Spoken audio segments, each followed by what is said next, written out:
जब हम रो नहीं पाते, सुख से सो नहीं पाते, जब हम खो नहीं पाते, तब बचपन याद आता है।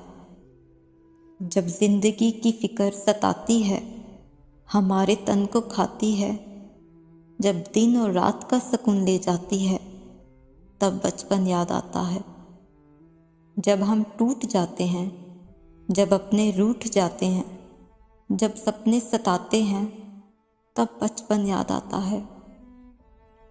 बच्चे हम रह नहीं जाते, बड़े हम हो नहीं पाते, खड़े भी रह नहीं पाते, तब बचपन याद आता है।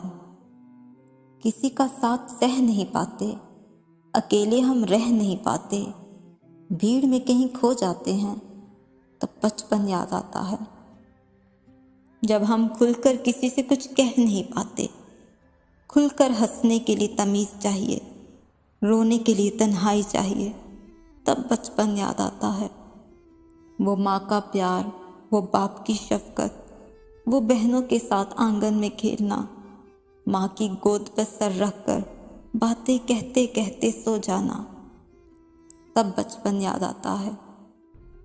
जब भी फल नहीं मिलता, जब कोई ज़िंदगी जीने का हल नहीं मिलता, मन से मन नहीं मिलता, तब बचपन याद आता है, तब बचपन याद आता है।